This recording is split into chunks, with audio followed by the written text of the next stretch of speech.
I'll back you out real quick. So, what's up, guys? It's your boy Jeff, aka the Cantonese Comic Kid, aka the Cantonese Comic King, coming to you with Extreme Nerd Table, and I have Randall here with me today.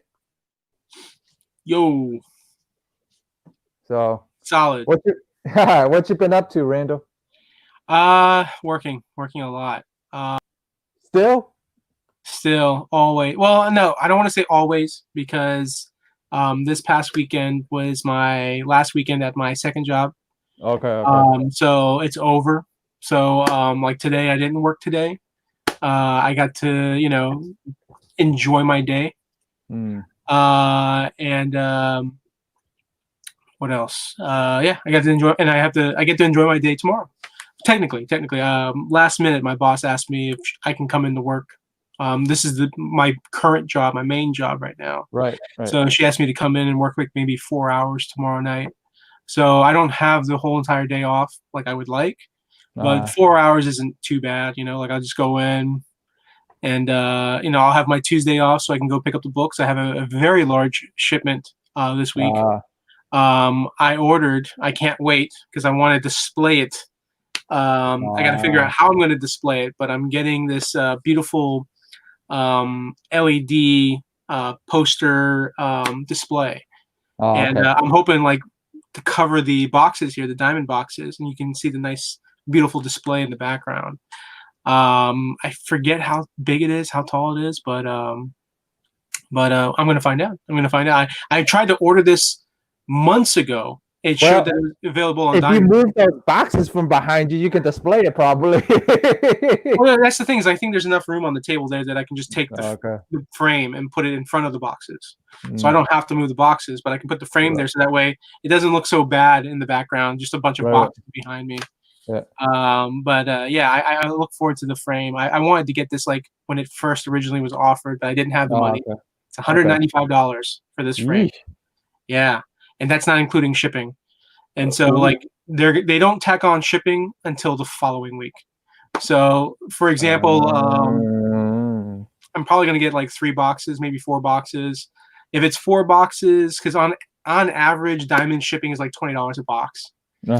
So if it's 4 boxes, including this plus the weight, worst case scenario, I'm probably looking at like $100 for shipping next week. Okay. Which sucks, but like this LED frame, it's beautiful, man, because it's the way Diamond has it set up in the system. It's only available for comic stores, and you can only get 1 per store. So you couldn't buy like 10 of these frames and hang them up. Multiple. So, here's Marco. What's up? Hey, there he is. Is Randall telling you how he has no taste and he didn't enjoy the fantastic Birds of Prey? I enjoyed it. He's like, it's only good when it has Superman in it. This guy right here. Pointing the wrong way. Yeah, well. We came out of the movie and he was like, could have used more Superman. That's what he said. No, he lies. He's making it. There was no Superman in it. So do you want to start talking about the Birds of Prey now? What'd you guys think? I thought it was pretty. I thought it was pretty good. I really liked it. I'll own it on Blu-ray. I thought it was a good movie. Mileage may vary.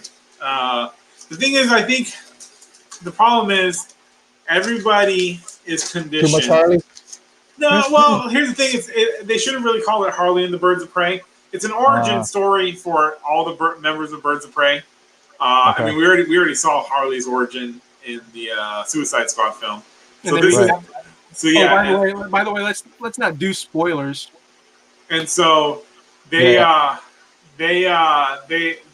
basically, it's basically, I guess it's Harley's origin 2.0, but it's basically her, going out on her own.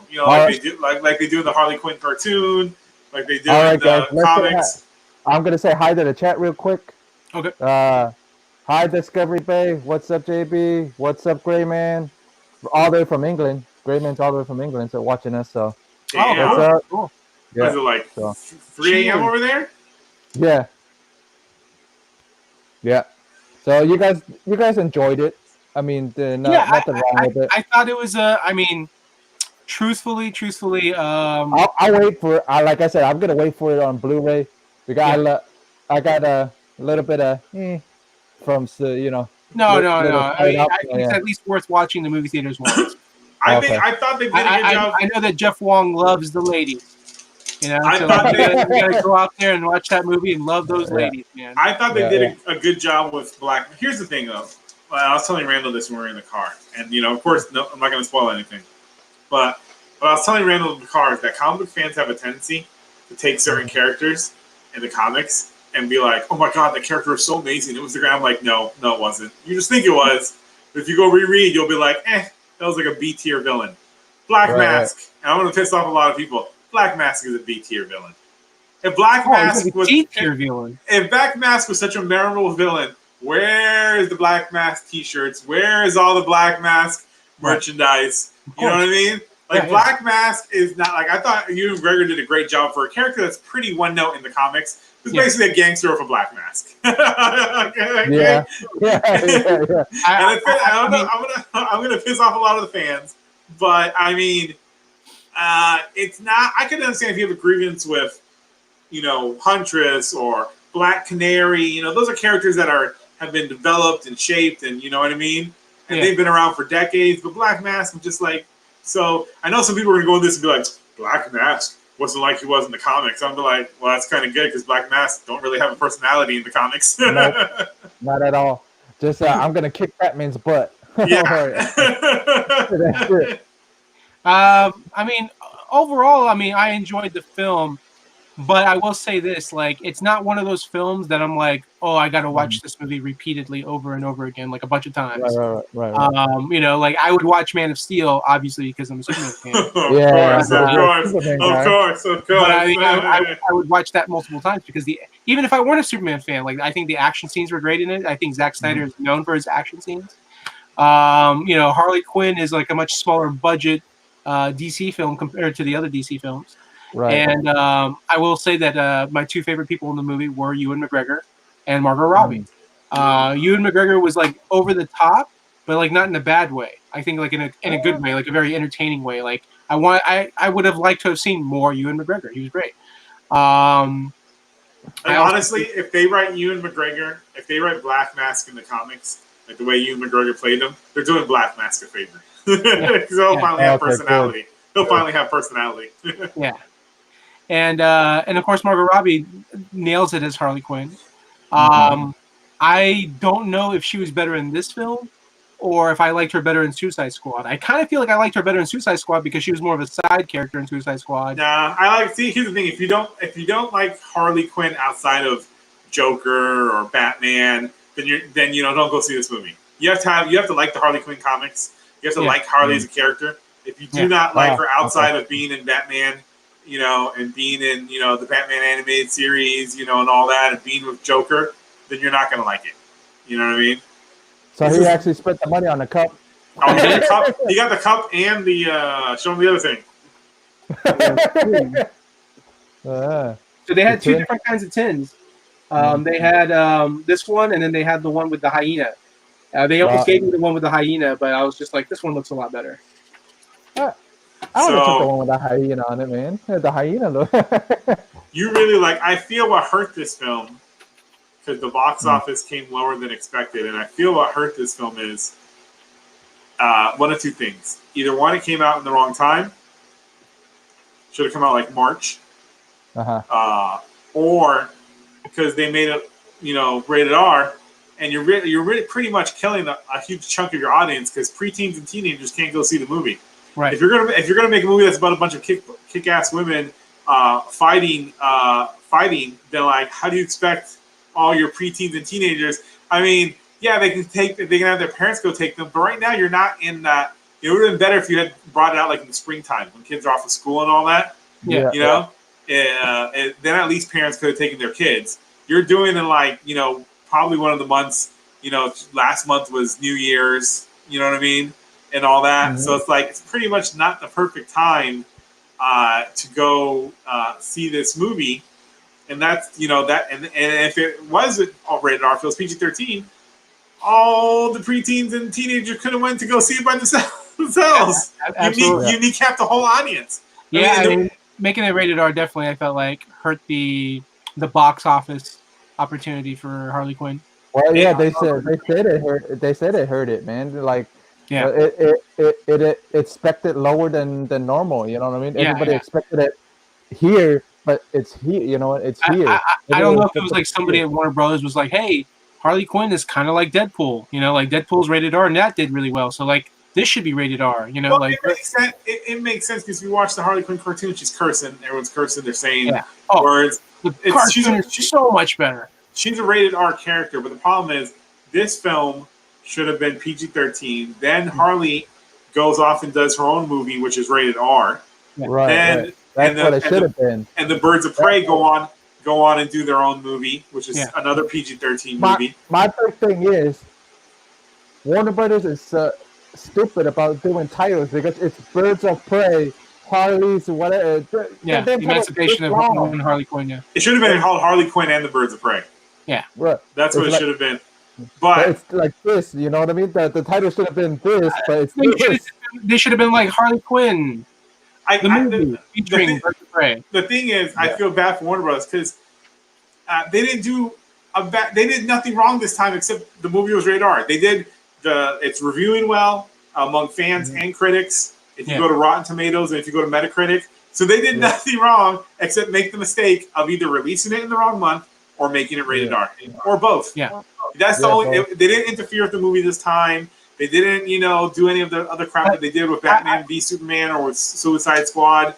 They didn't do any of those mistakes, and they got the short end of the stick, which is sad. I won't throw in that I don't think their marketing has really been that great for the film. But here's the thing: I was reading a post where somebody was talking about that, but then somebody also offered proof, like a bunch of links of no, they went all out on marketing. It's just no one hardly watches TV, so it's like unless you watch TV, you're not going to know that they did a lot of marketing. So they went out on the marketing. I mean, old people watch TV, and the problem is you're not going to get the teenagers because they can't go see the movie because it's rated R.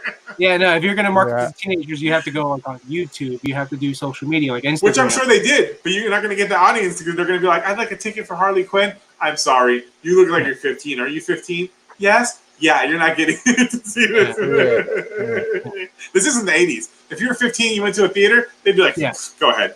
I mean, if you're debating whether to go see this movie or not, I think you should go see the movie because it's not a bad film. It's not. Like compared to all the movies that's in the movie theater right now, it's like there really isn't a whole lot to watch. Like I know Sonic the Hedgehog is coming out next week, and so if I hadn't seen Birds of Prey this week, and like I was and I was like debating to go see a movie next week, and I was like, Sonic the Hedgehog or Birds of Prey, I would still go see Birds of Prey. All I know is if Sonic the Hedgehog makes more money next week, I know there are a bunch of man children that went to go see, because there's no way you're going to tell me a bunch of kids are going to be like, they don't even know who Sonic the Hedgehog is. All right? You never know. Yeah. So, like, literally, if that movie next week makes more money than Harley Quinn, I'm going to be like, there's something wrong here. I mean, and I think the Sonic... I think the Sonic movie doesn't look so bad. Like, I expected a lot worse. Yeah, I mean, like, the changes that they made, I think, were positive. Like, I'm okay with it. I was actually okay with the original look. It didn't bother me. No, that was a perfect, horrifying nightmare vision. That was garbage. Meow. I don't understand how making this movie, they didn't think to themselves, yeah, we shouldn't do a realistic-looking Sonic the Hedgehog, because that's scary. No. If they honestly made a realistic looking Sonic the Hedgehog to be even smaller, like maybe like really small. It is one of those things that like I don't know how anybody did it because it raised the budget. They had to spend like $20 million or something like fixing them. So I'm like you just added. I think the movie will be a big hit because Jim Carrey's in it. I like Jim Carrey. I think it's gonna do good numbers. I don't think it's gonna be a huge hit. So what do you think? Do you think it's going to make? I'm going to guess $45 million. It's going to make $45 million. If anything, seat number 2. I'm saying it's going to sit. It's going to be maybe Birds of Prey, them, like Sonic. Maybe it's going to be like that 1 and 2. You know what I mean? It could. Man, that means it's a bomb. because Yeah. I think Harley, Birds of Prey and Harley, they said is estimated to make $33 million for this weekend. Yeah. That's about to end. So if it makes less than Harley next week, it'll have made like $15 million. So Sonic will have been a huge, box office bomb. Yeah. I think, if anything, if it does as good, I think it will do as good, maybe, as Pokemon Detective, the movie. Oh yeah, Detective Pikachu. Detective Pikachu, because Pokemon is a worldwide phenomenon. If that movie can't be a gigantic blockbuster, ain't no way Sonic is going to be a gigantic blockbuster. You don't underestimate the Sonic the Hedgehog fans. That's one thing I've learned in this industry. Underestimate. If they were so huge, that last video game would have sold like tens of millions of copies. What was the last video game? They did the it was the retro style one that they did. Yeah. They got this group. They got this group that they were doing the, I guess you could call it a bootleg Sonic video game. They were doing their own Sonic video game for funsies. Yeah. And then it got such a big hype that Sega hired them to do the new Sonic video game. And it got good reviews, sold a lot of copies, like digital, and then like special edition, physical, all that stuff. Yeah. But it wasn't like selling tens of millions of copies. I've heard the cartoons always did pretty well. Yeah, but okay, but when was the last time? There's only 3 cartoons? No, the only ones that mattered was the 2 that came out in the 90s. But there's one on Netflix right now, so you never know. Yeah, there's one on Netflix right now. Is that the one where it's they did like the redesigns? Yeah, I think so. Yeah. Oh, yeah. I saw those designs. I was like, nobody asked for that. Yeah. So did you check out Lock and Key, Marco? Finally? No, I have not. Because I live with my parents for now, and my mother is watching it. And she's like on episode 6 or 7, and she's loving it. So every time I go past the living room, I'm like, no, cannot see spoilers. Your parents are into it. That's one thing I was saying is they're trying to get every audience. They're not trying to like limit it to just one audience, because if you read this and watch it, it's a little tamer than this. Yeah, that's what I heard. Somebody was telling me it's a little tamer than the comic, which is like if you read. I mean, the comic opens up with a bang. You know what I mean? Yeah. So I heard it's a little tamer, which I'm fine. I mean, because you can't expect Netflix nowadays. Everybody, they're competing against there's so much that they're trying to reach the widest audience possible on the streaming show, so they can make the most money.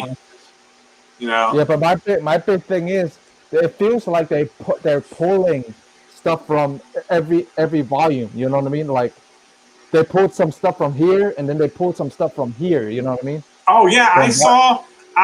There was one scene which she's using an item, and I was like, wait a second, that didn't come until way later. And I'm like, that either came way later. I don't remember in the beginning. And I'm like, that either came way later what she's using, and it wasn't a key. It was something else. I was like, that came way later, or that's from one of the stories in the past with the other, keys and items and all that. So I was like, they're kind of mixing and matching and developing their own little. Yeah, but the one other thing is there's a couple of keys that aren't in here. They created just for the show. Like there's that mirror key is not even.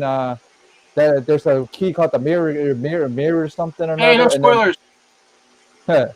Yeah, but I'm just saying that you never read the comics, so you wouldn't know that there's a key that's not in the comics. What are you talking about? I read like at least the first 2 trades. That's not enough. Yeah, man. And then there's like he just said there's 3 keys that aren't in the comics. If you never read the whole series, you wouldn't know that there's 3 keys that aren't in the comics. Yeah, that's all he said. I mean, there's a gender key. You know that, right, Marco? There's a gender key, but he should know this. That's in the 1st or 2nd volume. That key. Yeah, but that's not called the thing is, it's not called the gender key. Oh, I think they're scared. I think they're scared of recourse from calling it a gender key. You know what I mean? So they call it that image or mimic key or something like that. It's pretty funny. But I think what they did is they were like, from what I've heard, because I haven't watched it yet, and from the clips of scenes I've seen when I passed through the living room, I think let's lower the horror a little bit and let's build up the fantastic more. You know, Right. Because Right. Lock and Key has that fantastic element, that fantasy fantastic element, but it also has that Stephen King-ish Lovecraftian horror. You know, because Joe Hill is Stephen King's son, so it has that Yeah. Lovecraft Yeah. Stephen King horror. So it has both in there. So I think they Yeah. just lowered one a little, raised up the other. You know, so Right. that way it appeals. That way everybody of every age can watch it. They can get teenagers, kids, Right. parents. It's TV 14. I'm not surprised. Yeah, I see? wish, honestly, I wish it was just a little darker, but it's still good. Don't get me wrong. I still like it. They're It's going just- for that big, like Steven Spielberg-ish audience, Right, you know, right. instead, which I'm fine with. I'm fine with too. So I'm happy with it. We've always got the graphic novels, you know, Yeah. to go I'll for tell the you what, darker I'll version. tell you what right now, like I would love Netflix if they got the rights to show all the episodes of Tales from the Crypt. I would love them for that. I need to get that box set. I love Tales from the Crypt. Oh.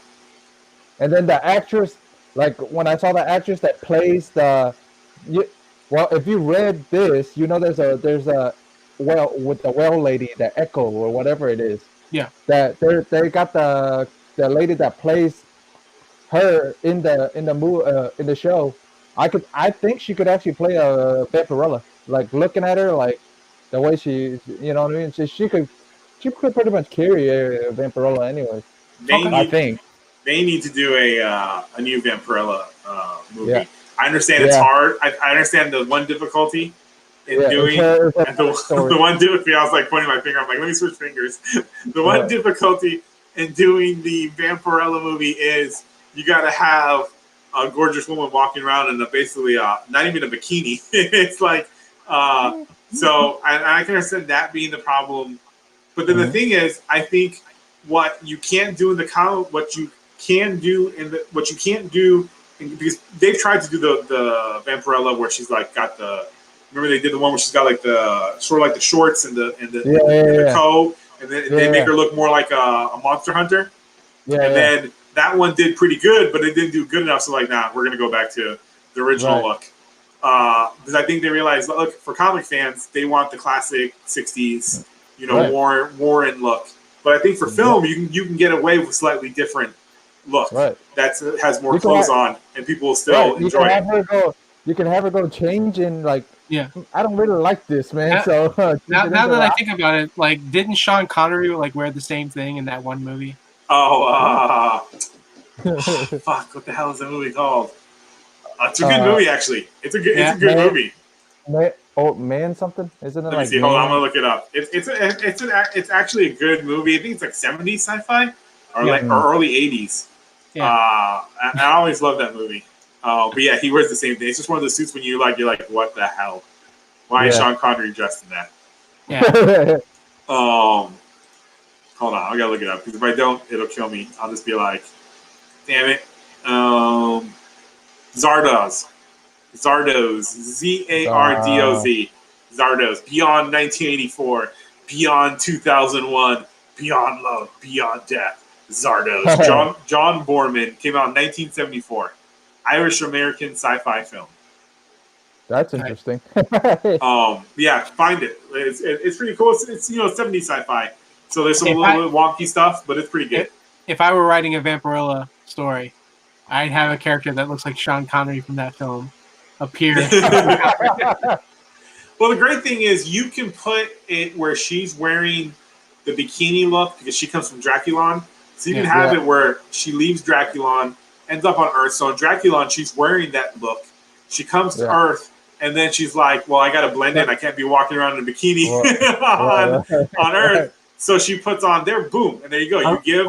Unless it's spring break. If it's spring break here in Florida, she can get away with it.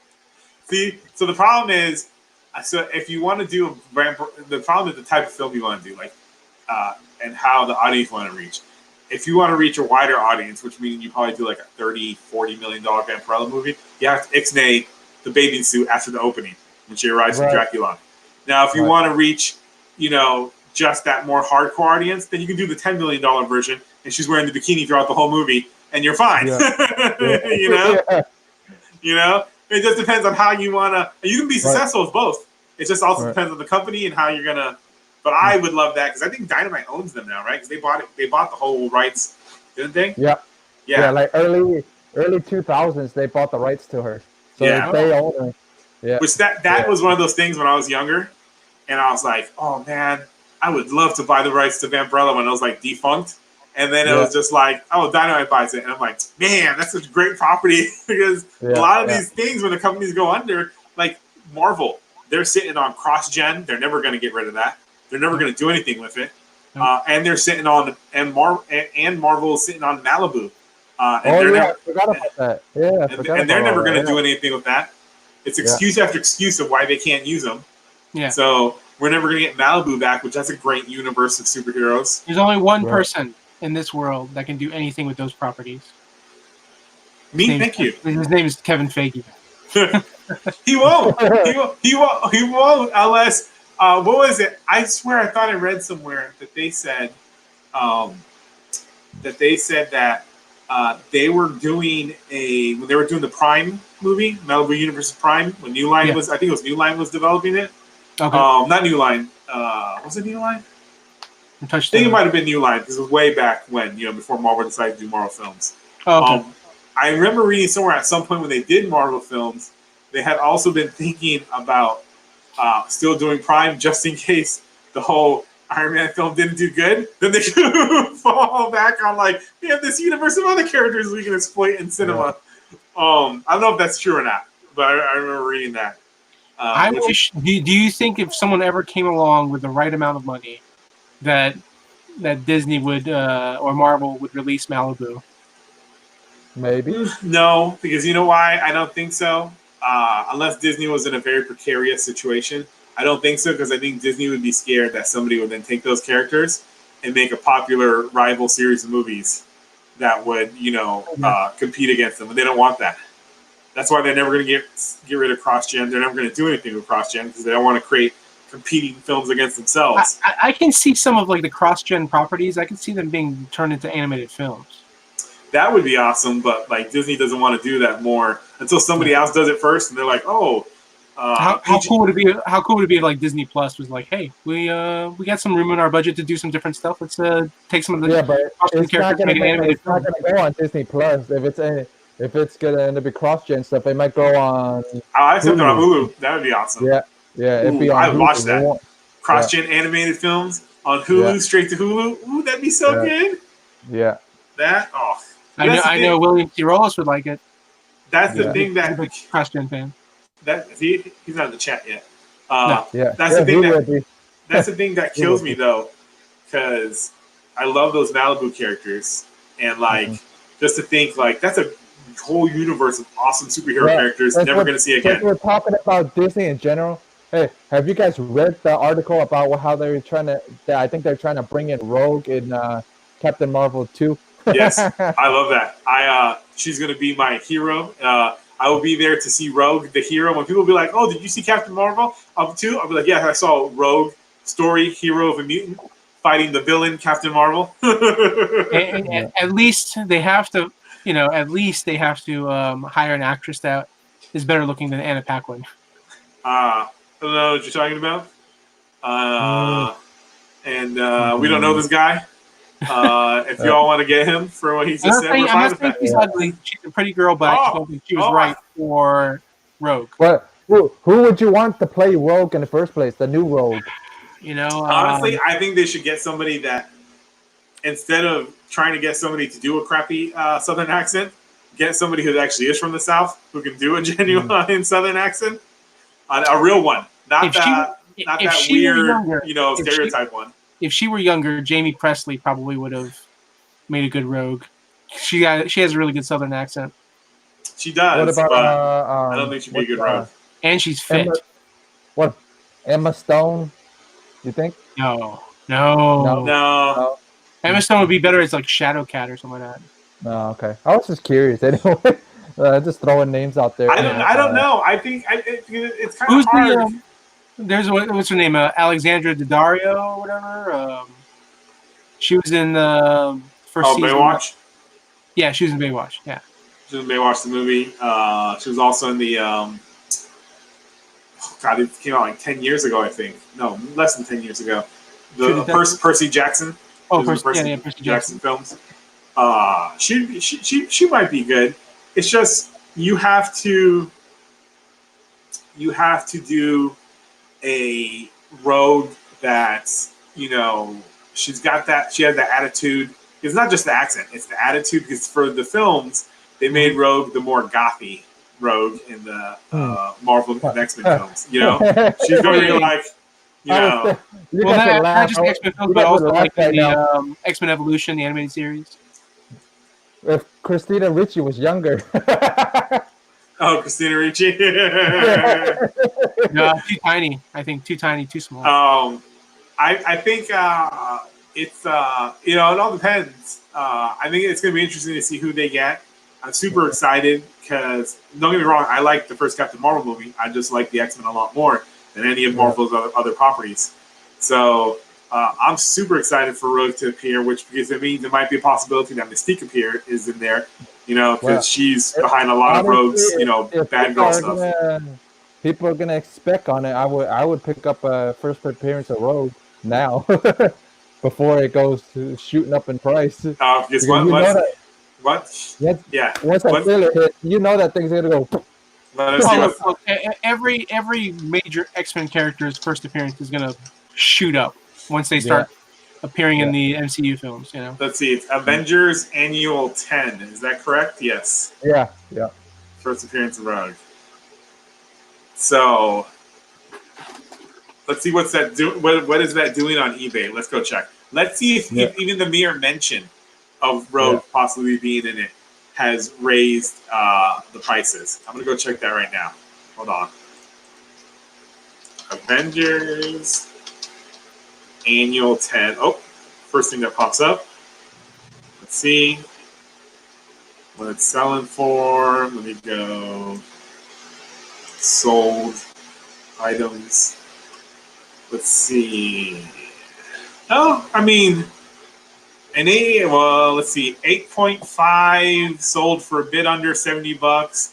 A 9.2 sold for 88. A raw sold for 46.25. Like I said, they aren't expensive right now, but I bet you all of those were bought by Tim. A 9.6 sold for $230. Yeah. So 9.8 would probably do 300.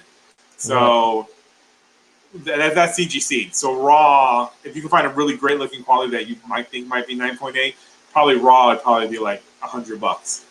Right. So, you know, that's kind of exciting. I mean, what I would do is if I was somebody looking to get on that, to not only collect, have it in their collection, which I got to start doing that. I got to start getting X-Men first appearances. You know, that's one thing I do want to collect. I'm not a big collector anymore. You used to have Mimic. Yeah, I used to have the Mimic first appearance. So I would what I would do is I would buy, because a lot of people sell sets of Avengers Annual 10. So they're like, you know, like, oh, you know, this one is all right copy, this is okay, and this is the best copy. You get them, and then you can either grade them if they look good enough, you know, if you think you're going to get more than a 6 on each of them, and then you sell a couple, keep one, and then you know what I mean, keep flipping until you get to the point you get a 9.8 for yourself, and then have something maybe have something as low as a 9.2, because I figure even a 9.2, when it becomes official that she's going to be in the film, because 9.6 right now is 230, I think I said. So 9.8 is probably like about 300, maybe 270, 300. Right. So if it becomes official, 9.8 is probably going to be about $500, you know, until the movie comes out and people see how big of a role actually it is. Yeah, once the actress or actor is cast, you know, once like there's an actual confirmation, like it always jumps up, always. So it'll go 500, and then when the movie comes up, it'll go higher than that. And then 9.2, you know, if you can get an extra copy that's at least a 9.2, you're at least clearing, you know, $300-$400, you know, for yourself. That's always good. That's always good. What about Mystique? First appearance of Mystique. It's in that. It's in that. I think it's in for Annual 10, I think. Oh, it is? I think it's in the same thing. Let me check. You're probably right, because I think they no, it's Miss Marvel. Her cameo is Miss Marvel 16. her full appearance is Miss Marvel 18.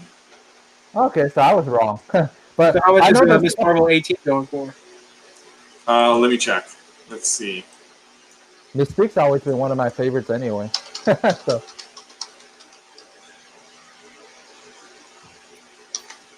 Let's see. A raw copy of great condition, according to this person, just sold for 75. An 8.5 CGC sold for 102. A 9.6 CBCS, the garbage standard of collecting. How dare you? They sold for under $233. I wouldn't even pay $100 for CBCS. After all the nice things that I do for you. A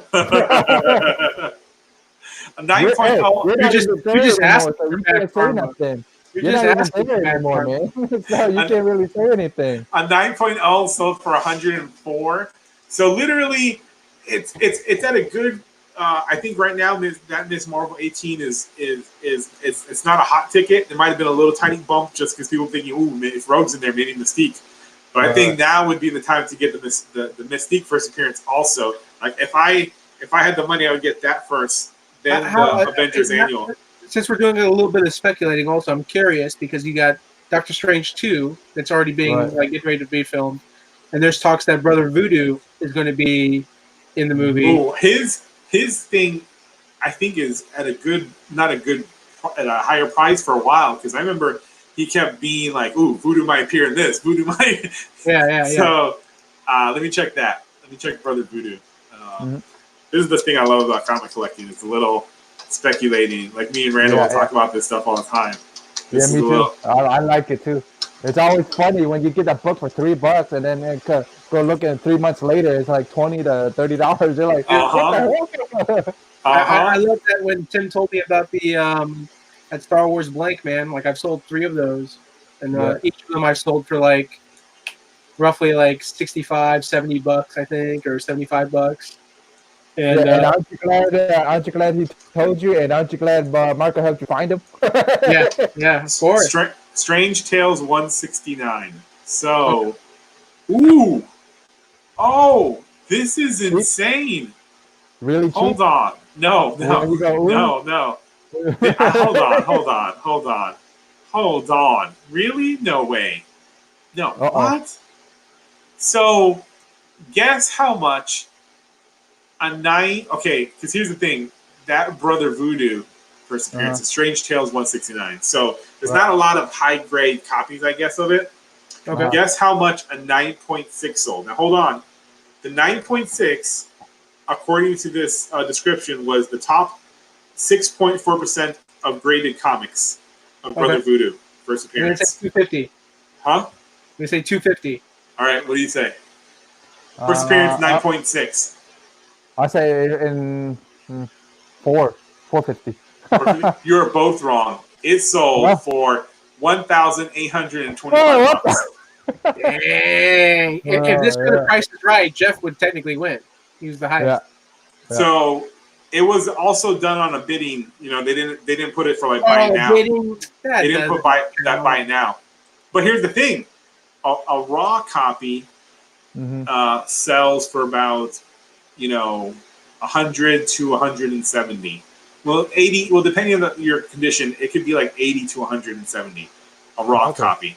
So the last time a 7.5 sells for CGC sells for $275. Yeah. A 4.5 on a bidding back in February 1st sold for $162. How is Brother Voodoo more value than Mystique and Rogue? Because he's a male and then they're female. I'm just kidding. because I think since the last Strange film, there's been like continuous Brother Voodoo's going to appear in the Doctor Strange 1. No, Brother Voodoo's going to appear. There's been a lot more hype upon, he's going to appear, and a lot more, he's grown in popularity in the comics. Yeah. So that's made people search. He's one of the head. He's basically one of the main head teachers and main characters at Strange Academy. Yeah. Because he's Doctor. He's technically no longer Brother Voodoo. He's Doctor Voodoo. Oh yeah.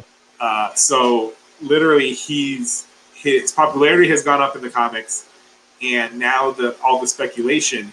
So, to me, and it seems that to find a copy that's in the 8s and in the 9s is a lot harder. It's easier to find a copy in the 7s and below.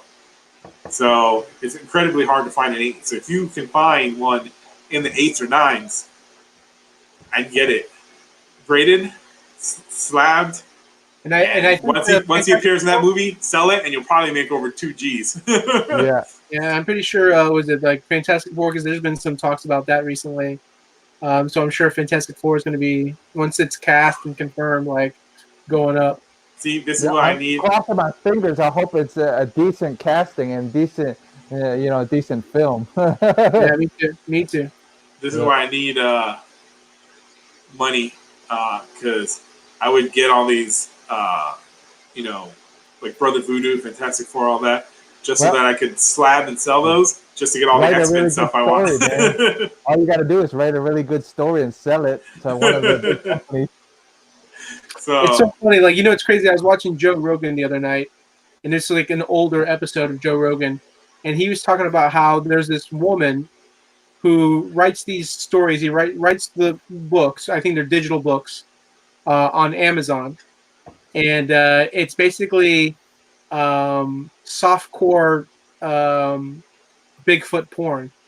Sasquatch, dude. And she's written several books, and he's like doing the math, and he's like, this woman has made like over $50,000 just on like 1 or 2 of the stories.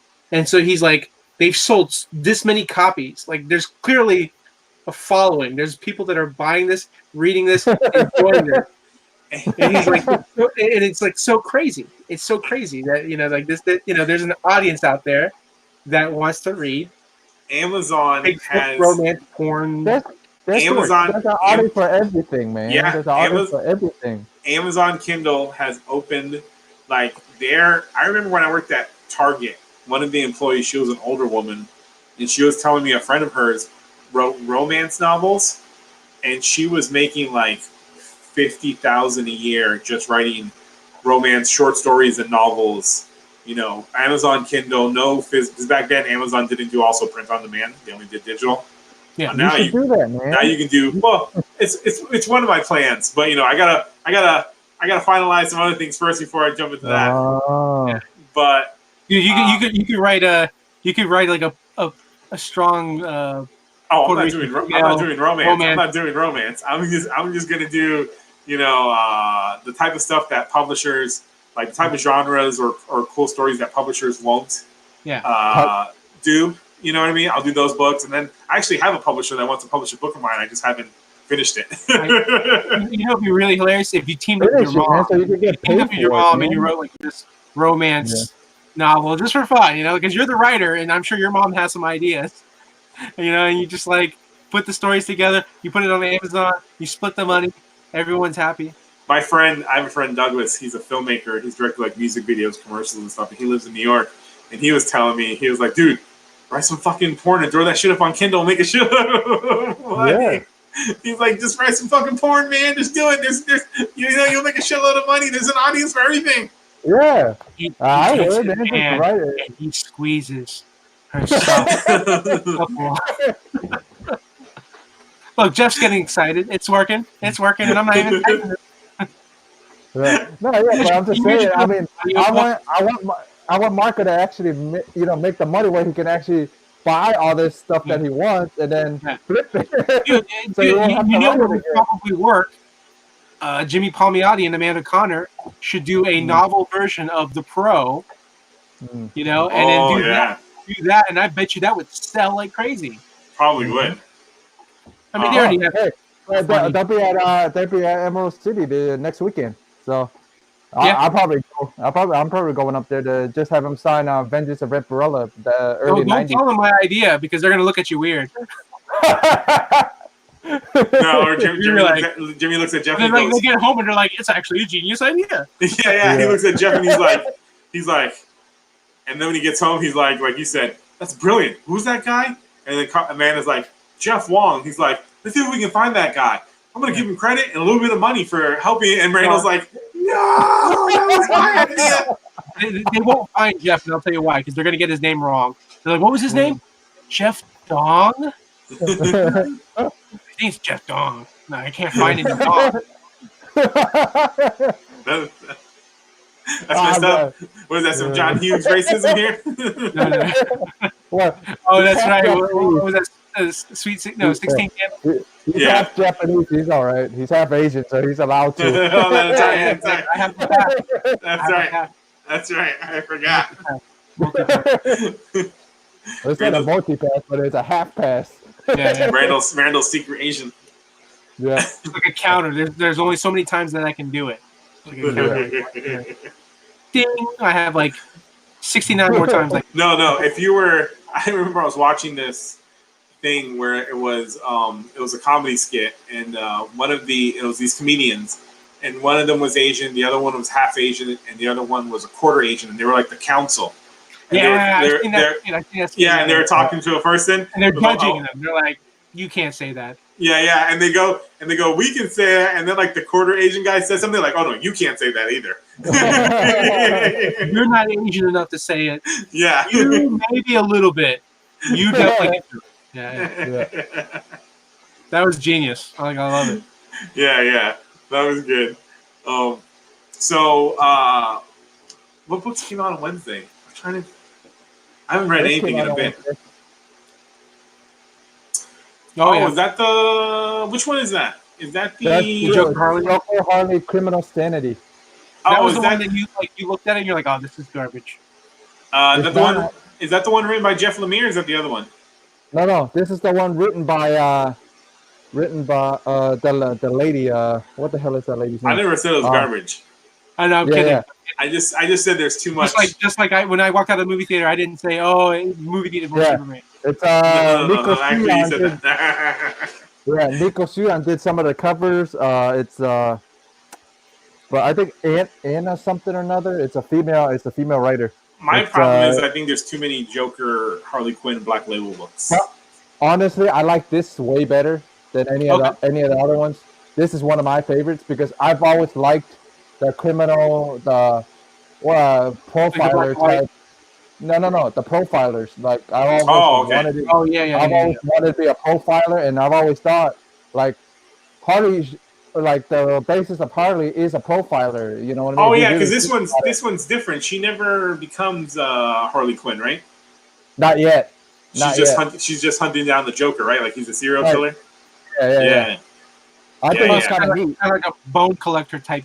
Yeah, that I remember when they announced that I liked about it because I was like, oh my god, is it going to be another? We already have enough of these stories, and I was like, oh no, she's hunting down the Joker, and I was like, okay, that's different. That's kind of cool. Yeah. I like it. Yeah, but they actually used a criminal profiler. They actually. Oh yeah. They actually used a criminal profiler. They actually asked them questions. Research the information. Yeah. So it's actually accurate. This stuff is actually accurate. I mean, some of the writers, they actually will research their information. Like I remember when Brian Michael Bendis was writing his Daredevil run, he talked about how he would go to court. He would go to and he would experience. He would watch how court proceedings went. He saw how it was like for lawyers and for judges and for the whole. What are you doing? I'm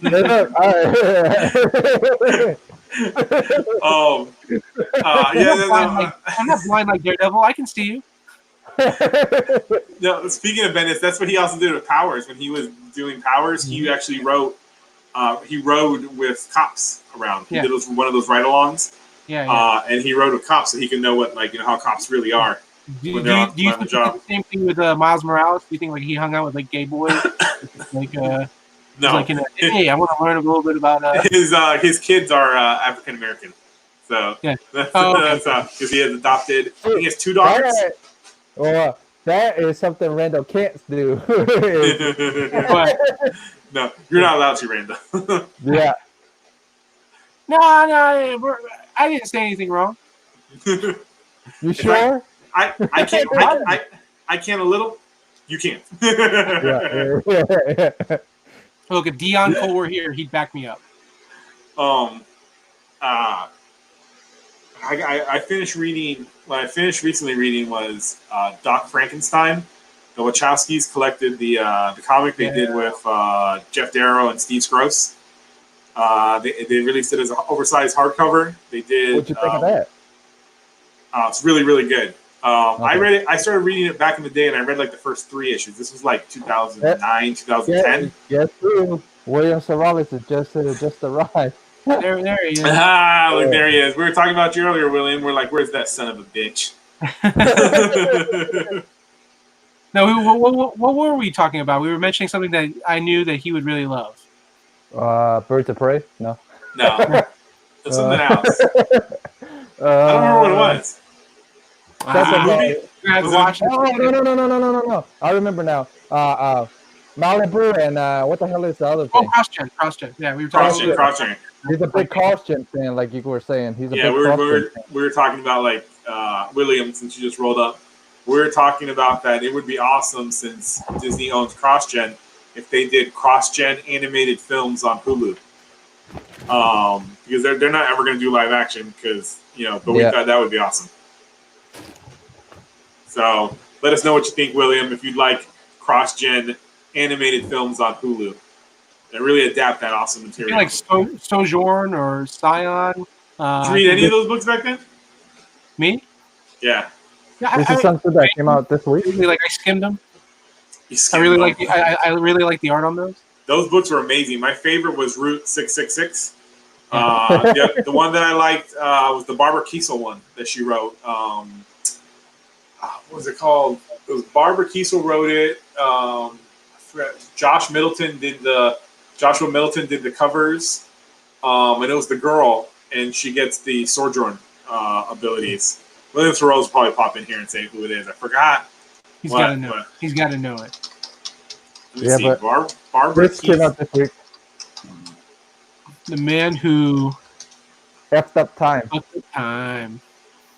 Who's the publisher on that? Aftershock. Meridian. Hold on. Meridian. Oh, Meridian. Yeah. Meridian. That was a great book. All the CrossGen books are good. Oh, that one. I've heard that. Is that the John Layman book? Yeah. Yeah. The art from that looks funny. Yeah, it's actually good. Actually, I was surprised how good it was. You know what? I have a political book that I want to show off. Boy. Nope. This isn't that group. Hold on. I can actually close his camera off so he won't be able to show it. Hey, do I look like Tim Guerreri? Do I? Tim's watching this and he's like, "You bastard." Yeah, you son of a bitch. It's actually a funny. It's actually a funny comic book. I do kind of want to just show it off a little bit. Oh, yeah, I know the one you're talking about. Yeah, go ahead if you want to, man. I'll be right back. Okay. While Jeff will show this beautiful Power Rangers TMNT. That Shredder Green Ranger is awesome. Yeah. I can't wait to read it, and I haven't got a chance to read this one yet. Dude, I read the previous issue. Yeah, I know he turned into it, so I'm curious what happens in this one. That thing, and I love the Batman TMNT crossovers, but that right there, Shredder becoming a Ranger, that beats the Batman TMNT crossovers. Yeah. And then Bebop and Rocksteady, I wonder what they're going to become. It's like, I mean? Dude, it's awesome. That's like. And then I've been picking this up, Money Shot. It's pretty freaking funny. It's talking about like the scientists that have sex with the aliens and stuff. Yeah. That's Tim Seeley. He wrote it. I forgot who the artist is, but it's from Vault, right? Yeah. I've been actually enjoying a lot of Vault books, man. A lot of the Vault books are getting really good this time around. That's what I've been hearing. Actually. That's what I've been hearing, man.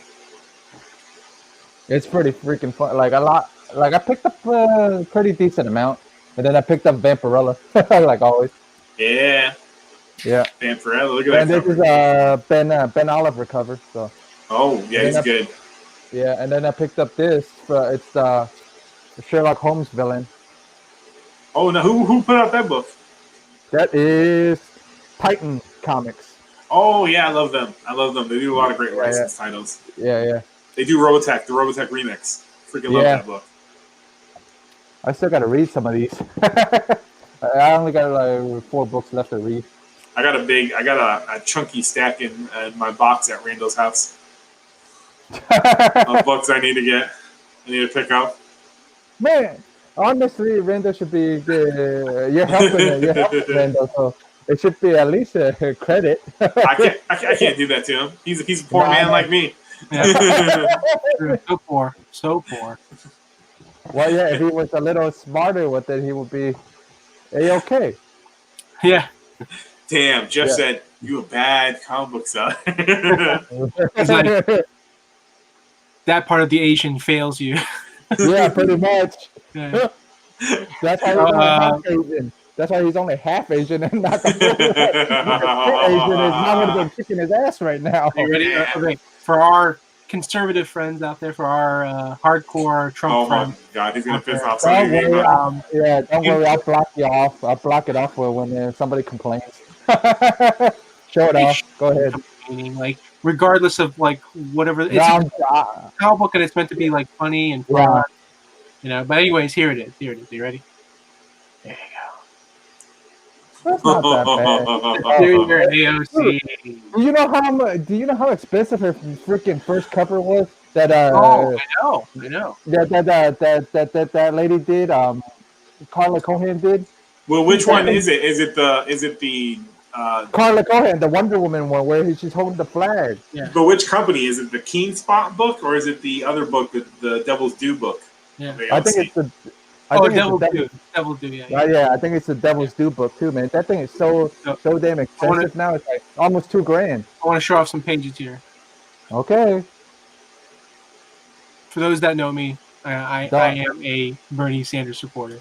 So it's cool Yeah. to see like Bernie Sanders here in the comments. Everybody in the chat, vote if I have to kick him or if I have to block him because I can do two things. So here's the funniest thing, right? So they got like Ted Kennedy, he's sort of like a Jedi ghost, and being summoned as the Jedi ghost, you see Bernie Sanders. It's hilarious. Like you see him, and he's like to the left, to the left, to the left, to the left. You know, Brandon looks like a crazy Doc Samson from Back to the Future. yeah. There's that, and then you know what? I'm thinking about checking out. I'm thinking about getting it. Oh boy! Just because I like him too. Yeah, Yang Gang. That's what it's known as, anyway. The Yang Gang. Dude, anyway, it's messed up that on his thing it says math. It's like, come on, man. No, he actually uses math as his he has tats that say math. Oh, And, okay. He that's like a slogan of his. That's a thing that he uses. So that's okay then. Yeah. What is it? Antarctic Press. They do the Trump ones, like Space Force, Yeah. Trump Yeah, Space Force, and all that. I have one of those. I have the first issue, I think. Yeah, or the what was it? The other Trump, freaking Incredible Trump, or Yeah. I'm like, really? I have from a while back, and I think it was Dark Horse that did it. I could be wrong. But it was Barack the Barbarian. No, that's Dynamite. Oh, it was Dynamite. Okay. Did Barack? Well, I think Yeah, Dynamite did some, and then I believe Antarctic Press did some also. Yeah, everybody's doing something, man. And it's like, Jesus. Dude, it is like Social media has really, I think, bumped up politics. You know, it really has. Yeah. I think more people are learning more about what's going on in the world, and I think it's a good thing. It's just tough that I think the one thing that people are losing sight of is that it's okay to disagree. You know, Well, so far nobody's writing nothing about the coronavirus, saying something that turns people into zombies yet. right? oh, William Sorolis said, pop that up. What he said. Yeah, I got you. This one. Yeah, but William, if they don't do live action, would you be cool like us with animated films of cross? I would. On Hulu. So they're like PG-13 or up. These aren't animated films for kids, except for maybe Meridian. Meridian would be a good PG, for kids and adults, animated cross-gen film. Would you be cool with animated cross-gen movies on Hulu? That's what we're asking. Not live action, animated. I would really love if they did the animation style and they copied the Jim Chung art style into animation. Like, I would be in love with that. Oh yeah, he did. He didn't do Meridian. He did. Maybe he did do. No, he did. He did.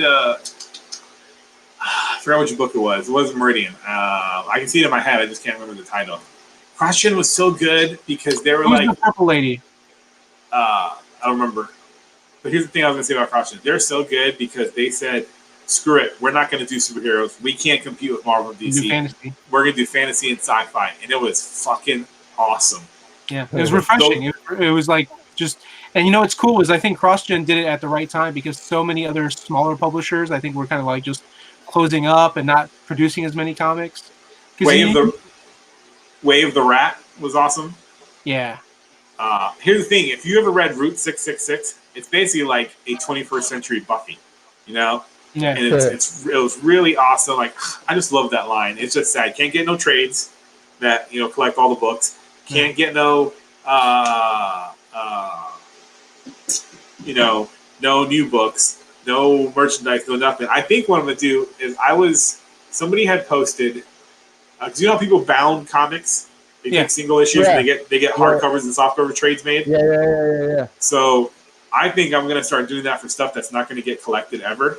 Yeah. So I think I'm gonna start collecting all the cross-gen stuff and get them bound into hardcover collections. That'd be for myself. I mean, it's not cheap. It can run anywhere from like $35 to $75 a book, depending on how if you want it, how many issues you want in a hardcover, how do you want it designed, and all that. Yeah. Marco, you know what you should do? Because CrossGen was in the 90s, right? Like late 90s? No, I think they were recruiting in the late 90s, but I think they were mostly early 2000s. Yeah. I was going to say, because you could put that in your group. But let me see here. Let me see. CrossGen Comics. Let me see when they really started. So I remember seeing ads in 99. So it says the company was founded in 98. So maybe they did start in 99. It says 98 to 2004. Let me see. Nope, it was January 2000 is when they debuted with Cross Genesis, a sneak peek at the CrossGen universe. Yeah, close enough. So here's the thing, people have been. It's becoming like a lot of collectors have been doing that whole bounding thing now, just because a lot of books that are never going to get collected. So like DC. What would you bound, anyways? What would you guys what books would you bound? Oh, all of the CrossGen stuff. Awesome Comics. Micronauts. ROM. Because none of that Marvel, Micronauts, and ROM stuff is ever going to get collected. You probably bound the Malibu stuff. Yeah, the Malibu stuff. Oh my god, I'm telling you, I'm gonna when I start when this because I feel like this is gonna be a pretty good year for me writing wise. So when that money starts rolling in, I'm gonna set aside a fund for like getting this stuff bound. I'm just gonna go start back issue hunting for this stuff, and I'm just gonna start creating these thick, beautiful hardcovers. Yeah. They're just gonna line because the publishers won't take my money. Then I'll take my money somewhere else and get it done. You know what I mean? I think I think the Avatar Press. I would like to bound the Friday the 13th comics from Avatar Press. You know what was good besides the Avatar Press ones? The Wildstorm Friday the 13th comics. They did a lot. Remember when they did Nightmare on Elm Street, Friday the 13th? Wildstorm had like a whole bunch of horror licenses in the 2000s. They were doing video game stuff. It was because Palito wrote some of those stories too. Brian Palito wrote some of those stories. For the Avatar Press? Yeah. I'm pretty confident I have like all of the Friday the 13th Avatar Press ones. Right. And I even got like it's Lady Death Day today. It's Lady Death Day.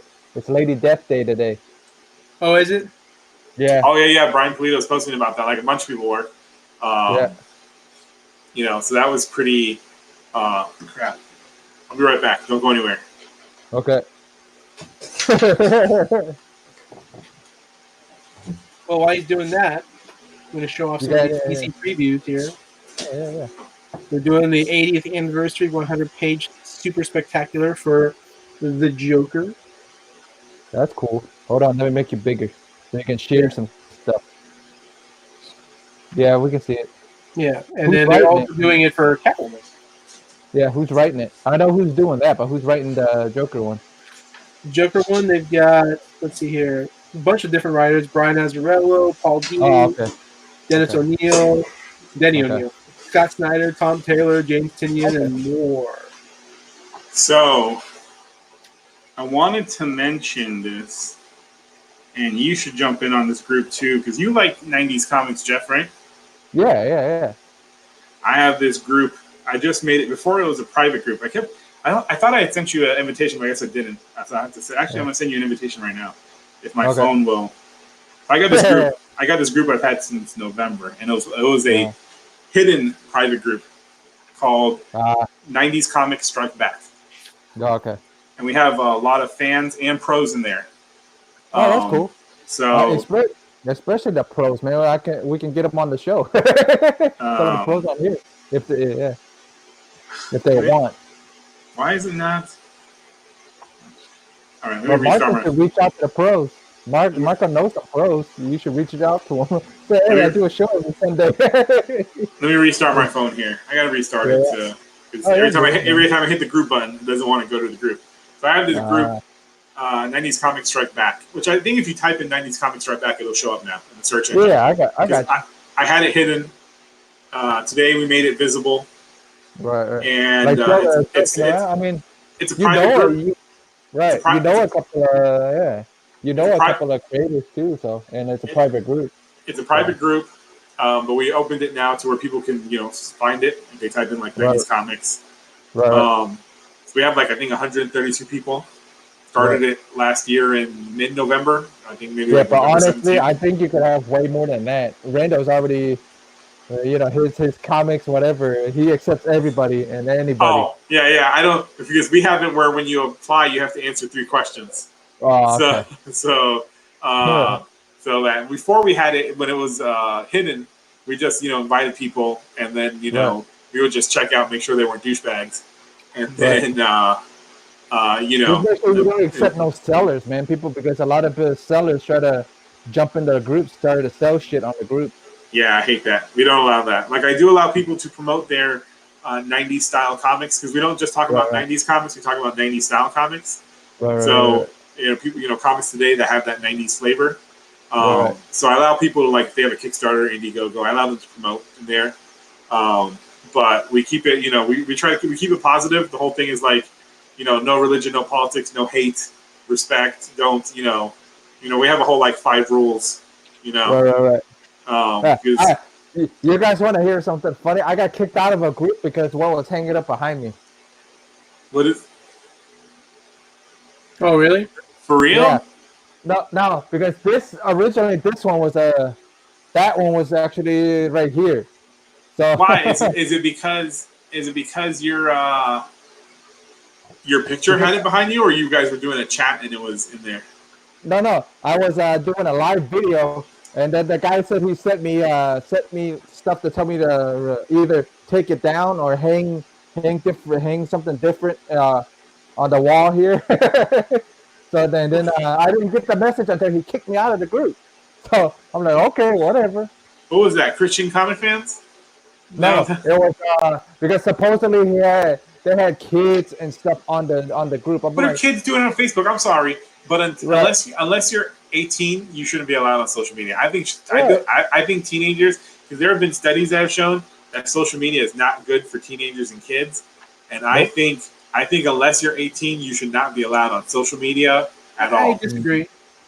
Of course you would. 16. I think. Ranko will throw his kids to the wild. If you're old enough to drive a car, you should be old enough to.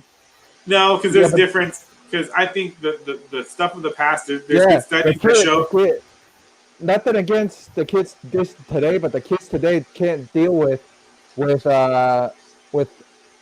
stuff like we could have. You know what I mean? Like our skin was a lot thicker. You know what I mean? Their skin is thin skin, man. All you do is say something to them, and they're already crying and bitching about why'd you say that, or I'm gonna throw you up on.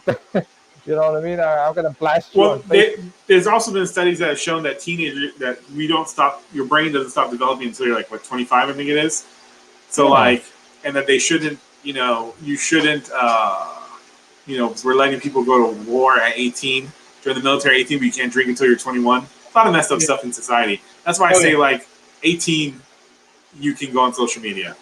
Kids, how are you gonna have a combo group of kids in there? You might have some freaking predator in that group that's trying to groom those children. That's disgusting. You can't let kids go in a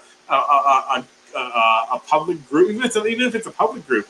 No. Because I noticed that group that I was getting a crap ton of messages telling me to take stuff down. But when I had the picture of Harley bending over here, they didn't say anything. But when I had the cosplayer picture of her with her butt showing to the people, then they said something. I'm That's like, really? ridiculous.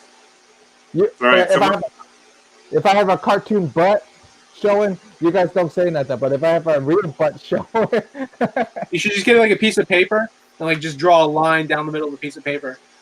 Yeah, I sent you the invite. Okay.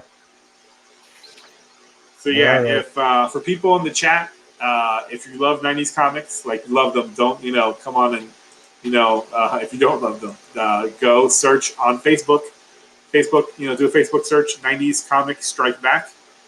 You'll find us there. Yep, I just hit join, and a lot of the guys that I follow already are already joined to the group, so that's pretty funny. Yeah. So search '90s Comics Strike Back, hit join. You'll have to answer a few questions. Wait, did you have to answer questions or no? No, I hit join and I didn't have to. Oh, I think because I invited you. I think if you don't invite somebody, then you got to answer questions. Yeah, that's right. Because I invited you. Yeah, because you're the moderator. You're the moderator. That's why I didn't have to answer questions. You invited me. Yeah. So if you invite people, whoever's in the group, if you invite people, they don't have to. Because I'm an admin, a friend of mine is admin, and we have 2 mods. So if we invite, you don't. But anybody else who does. We search for it, '90s Comics Strike Back, Facebook search, and then you'll see it there. And join. 3 simple questions. It's nothing pain in the butt, but it will show that that you love '90s comics. These questions, and then when we accept you, it's a fun group. I'm not trying to make it too big. I don't want to be. I don't want to be wrangling. 800 people. I feel if I can get to 300, I'll lock it. Which means I'll make it. You can lock the Facebook group so that nobody can invite and nobody can join. I'll lock it for a while, then open it up again down the line. But my goal is like 300, and then I'll keep it closed for a while, and then open it back up. Do like that. But it's been great. Pros in there are super nice. As long as you're not weird, they're cool. Yeah, as long as I see Palito joined it, so that's pretty funny. Yeah, Palito's in the group. Yeah, he's nice. A lot of great guys from the '90s, and who are still currently making comics. I've been wanting to hit him up. Anyway, I've been wanting to hit him up and actually do an interview with him, like talk about he's into Captain America, I know, and then I wanted to interview him about what was the idea behind Lady Death and all that other stuff. I want to interview him actually. So that's another guy. I've seen him on. He did a short interview. I don't know if you follow other comic YouTube pages. Yeah, I do. I kind of follow them to see what they're doing, so I don't copy. I try not to copy. I follow now, and it's funny because being part of this group has made me want to see the other YouTube comic pages. Yeah, so I now follow and watch Cartoonist KFab, and then I follow Comics with Bueller, and I follow Comic Tom 101. Yeah. I know them all. I know Bueller and I know Comic Tom too. So I talk to him every once in a while. So the Comic Tom 101, they did an interview with Polito. Yeah, I'm probably gonna do one because since I'm a smaller one. Well, we're down to 1 viewer now. What? And it's probably William Savalas because Randall will looking at books. I'm listening and I'm looking through the Marvel stuff, man. To show off. Oh no, we got 2 people now. It's 2 people. That's because I mentioned Marvel. Someone was like, "Huh, Marvel? Huh? I'll join." And not only that, but there's a couple of comic auctions going on right now, and a couple other live shows going on right now. That's why. This actually looks pretty interesting. Children of the Atom #1. That's interesting. They're like, when did the X-Men characters get sidekicks? Look at this beautiful. Sorry, this one right here. The beautiful Todd Knock art. Oh, I love Todd Knock's work. Randall, focus. We can't Well, focus. Oh, wait. Yeah, right- Oh, okay, there you go. right there. Yeah, it's Todd Knock. Mm-hmm. Love the Todd Knock. Vita is writing this. Yeah, I saw that. It's kind of neat. Possibly first appearances of new characters.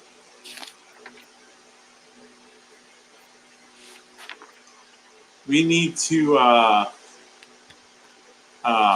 Randall, when you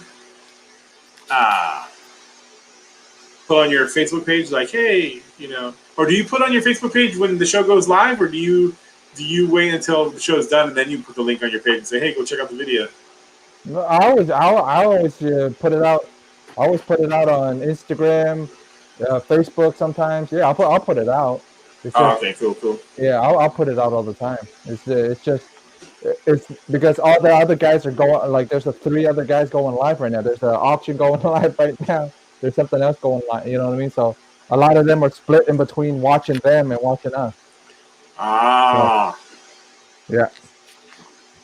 There's this group that I think Randall might have joined it because I was telling him you should join it because it's a pretty cool group where you can sell stuff. Oh, yeah. A lot of big comic shops. It's called like the Comic Shopping Network or something like that. The group is called. Yeah. And a lot of I don't know why this Facebook app is not working. A lot of Randall of Prey. What? I said Randall of Prey. Randall is I don't know what the hell Randall's doing. I'm looking through the Marvel previews. Hey man, you're supposed to be talking with your homies. I'm letting you guys talk. I'm sure you guys get tired of me interrupting and talking. I'm giving you a chance to, give you the spotlight. I mean, I'm not gonna lie. Yeah. Let's see what has been winning some Oscars here. Oh yeah, the Oscars are on tonight. Yeah. Let's see. I wonder if Joker won anything yet. Let's see. A bunch of stuff has already won, but I'm gonna put stuff for that people. Taika Waititi won Best Adapted Screenplay for Jojo Rabbit. Oh, good for him. Yeah, good for him. Bong Joon-ho won Best Original Screenplay for Parasite. Good. Hair Love, which was an animated short. I know a couple of the guys that were producers on that. That just won Best Animated Short for Oscar. That's Lionforge too, right? Yeah, Lionforge Animation were producers on that. Nice. Toy Story 4 won Best Animated Feature Film. Don't know if I agree with that. I haven't seen Toy Story 4 yet, but Klaus was on that list, and I really liked Klaus. Yeah. I thought Klaus was a very good film. And I could swear I thought no Disney film got nominated this year on animated feature film. It's I know Brad Pitt won. Brad Pitt won for Best Supporting Actor. Yeah, for Once Upon a Time in Hollywood. So yeah, there's still. Are there any awards for Joker? They haven't announced director yet. They haven't announced which Best Picture yet. They haven't announced actor, which Joaquin Phoenix is nominated. So, there's 3 chances for Joker. But besides that, Joker has not gotten anything else. Joker was nominated for sound mixing, did not get that. It was nominated for cinematography, did not get that. Nominated for film editing, did not get that. It was nominated for makeup and hairstyling, did not get that. Damn. Really? My gut feeling says that Joaquin's going to win. Oh, I'm pretty sure Joaquin's going to win. The man's an amazing actor. I think it's long overdue. I think he's put out a lot of good stuff, and no matter what anybody thinks, he killed it in that film. Even if you didn't like the movie, if it wasn't your type of movie, if you whatever, it can't be denied that the man straight murdered in that people and that role. Yeah. So. I mean, there's just no doubt. If he doesn't win it, that might be a travesty of justice right there. Pretty much. Now I'm excited for it. We were at Best Buy today, and I saw a copy there, and I was tempted to buy it, but I'm limited on funds, so I decided this is the movie I got. I have it here in this beautiful Harley Quinn tint. Are you ready? Okay, this is the movie that I bought today. Here we go. Oh, Snoochie Boochies. Okay. So Snoochie okay, Boochies. that's a good buy. I'm very much looking forward to watching this. Mm. Great deal, $16. $16. Okay. It's a Blu-ray and digital. You know, so like I'll get the digital copy so I can watch it conveniently. They're like And, Snoochie Boochies, Randall. Snoochie Boochies. There's not a lot of special features on here, like cast interviews, Kevin and Jay interview, cast and crew, bloopers, hair reel. That's okay. That's okay. I mean, I'm just happy that they made this movie. I've seen a couple people on Facebook. They're like, "Oh God, this movie is awful. It's horrible. It's sad or whatever," And I'm like, "Whatever, man. You're probably not a real Kevin Smith fan, not a real, Jay and Silent Bob fan, But they said the movie's sad? Sad as in like it's so terrible that it makes you feel sad. Oh, that's not a good insult. That's not how you insult people. Right. Like, I don't think they care. I bet you anything. It's younger kids it's younger kids that don't No, like him. no. I don't want to like name drop him or anything like that, but like Marco, you know him. Okay. And he's like he's like one of those guys that's very critical and like he says a lot of stuff, and it's like he talks about stuff that he likes and he talks about stuff that he doesn't like, so it's gonna he's keyboard warrior pretty much. not so much. I don't even think he posts on social media a lot, to be honest. But yeah, I mean, like I actually was joking with him like on his Facebook page, and I was just like, I know I'm gonna like this movie no matter what. Cool thing about this movie also is it was also produced and I think funded a little bit by Legion M.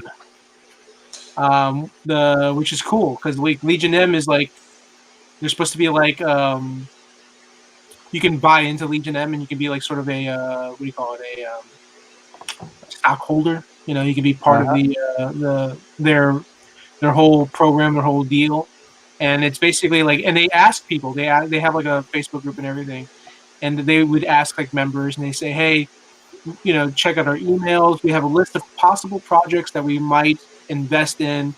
Like it's all about investing. It's all about investing in like what kind. Like they did Mandy. They worked on Mandy, the Nicolas Cage movie. Marco, we saw that. Good movie. Yeah, it was a good movie.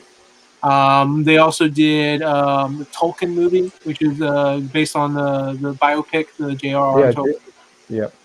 They've done a lot of cool stuff, man, and like it was so cool that they did the Jay and Silent Bob reboot, and so yeah, it's I'm very excited. I wonder if their logo is on here. No, I don't see it. Lionsgate, that's cool. Oh, 1917 won Best Visual Effects. Oh, that's cool. Nice. So Was it that, Sam Mendes?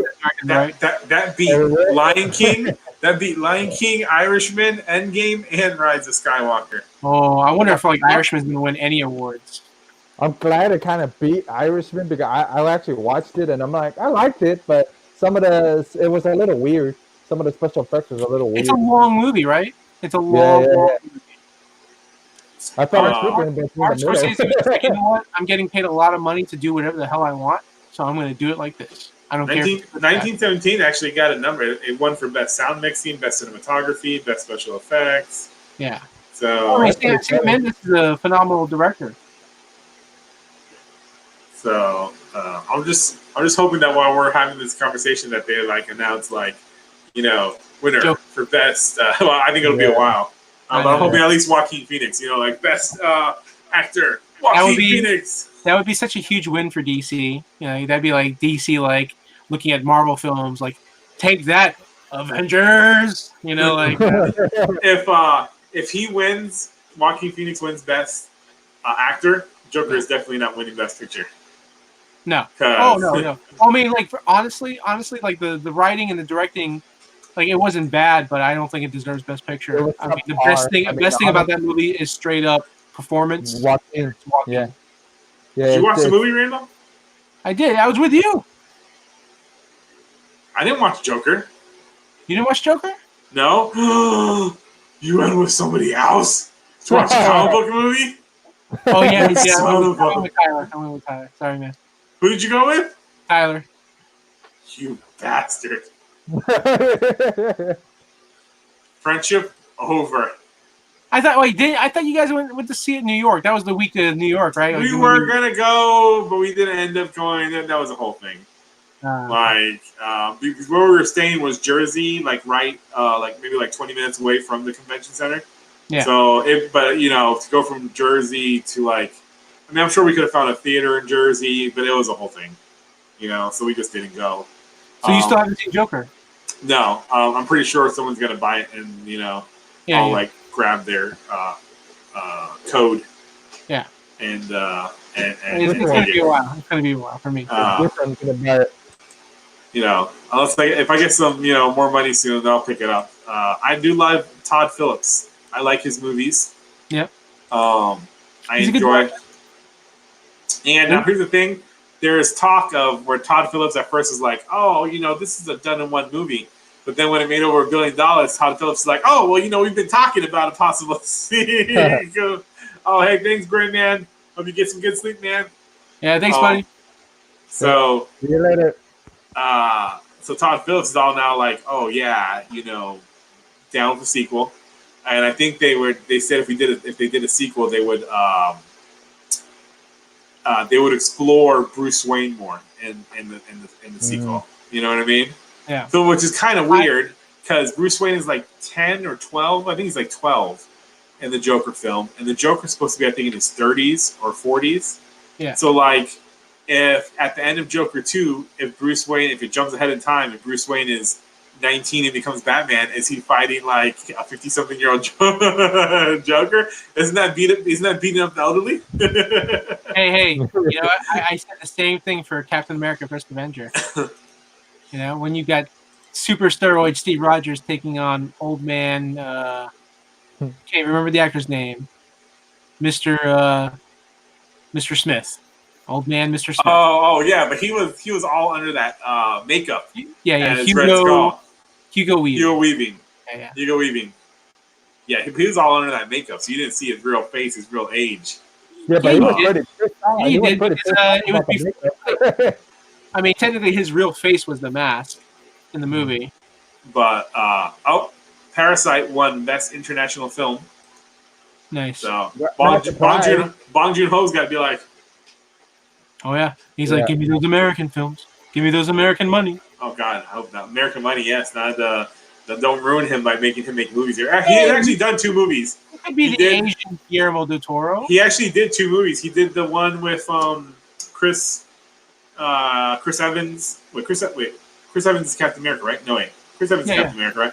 He did the one with Chris Evans where they're on Snowpiercer. He directed Snowpiercer. Yeah. Oh, he directed that? Yeah. But I think that was considered a foreign film. But it's got it's in English, Snowpiercer. Yeah. And then he did that movie that was on Netflix with the little girl. It's set in Asia where she's got like the hippopotamus-looking creature. Oh, yeah. It's all genetic, and it's got what's her name, the British chick. She's playing like the villain that runs this corporation. Yeah, he did that too. So he's done movies in like English or English with other languages. And then he does a lot of Korean because he's from South Korea. He's really good, fantastic director. I got to see. I have it waiting for me to watch. I think I might watch Parasite tonight or tomorrow. Nice. I'll check that if you're out. going to sleep, I wouldn't watch Parasite by going to sleep with it because they're going to be really good and screaming like, what the Marco doesn't have dreams or nightmares. I have dreams. I just don't have nightmares because of horror movies. That's how strong I am. Yeah. Horror movies don't give me nightmares. I'm like you, Randall. Yeah. That means my brain must be stronger than yours. Well, mine is because I don't get nightmares. You do.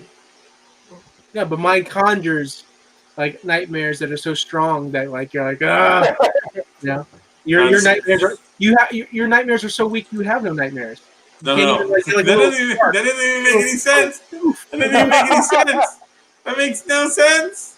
It does make sense. No, my brain is so powerful it kills nightmares.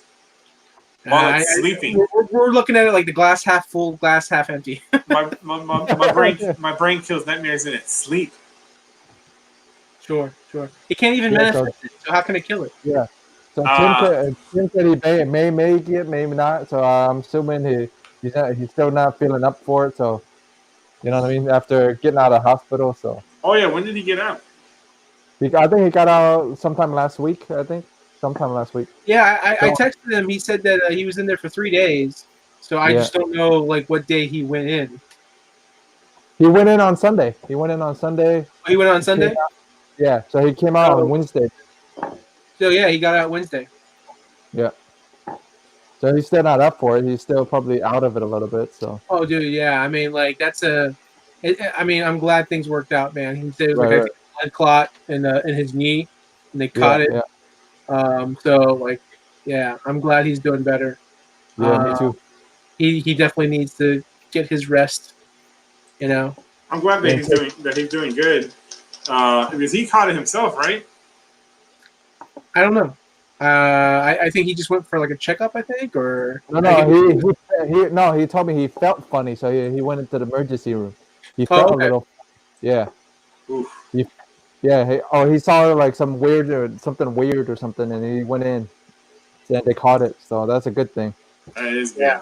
Yeah. Maybe he's just been working too much, you know. Yeah, stress. I think it's just working too much in stress. I wonder if he wears because I know for like your legs, like when you have like circulation problems on the legs, they say that and it might be more than just a circulation problem or whatever.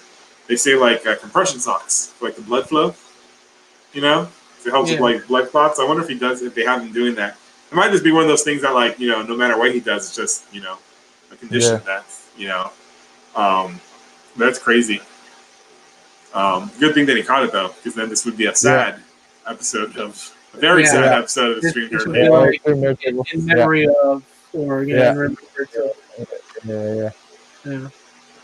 Yeah. And then I talked to Barbara too, so finally. Oh yeah. Yeah. When is she joining back up eventually? Eventually, yeah. When she gets some time again. That's good. Yeah. It'll be fun to have her. Yeah. Because I've been wanting like a female perspective out of all of us. You know what I mean? It's our perspective. I want to see like females' perspective. You know what I mean? I want to have all different perspective of stuff. So yeah. But that's I mean, honestly, I'm gonna call it now, man, because I'm getting a little bored and tired at the same time. Oh, we're boring you. I'm sorry, buddy. No, it's not that, man. You're tired too. You've been yawning for a good half an hour before. Hour. Yeah, that's probably because I was thinking of Birds of Prey. I'm just kidding. No, please. When I got a Birds of Prey, I was like this. Let's go fight some bad guys. Yeah. Okay, let me call it, guys, and then we will just stay. Go. Yeah, let me just call it. All right, guys, it's your boy Jeff, aka the Cantonese Comic Kid, aka the Cantonese Comic King. We're signing out. It's the last part of Extreme Nerd Table. Check me out this week. Cantonese Comic Wednesdays drops. Episode 54 drops this week. Check out the comic books with a hook, and check out Silver Age Sundays and the next episode of Extreme Nerd Table, guys. I'll check you guys later.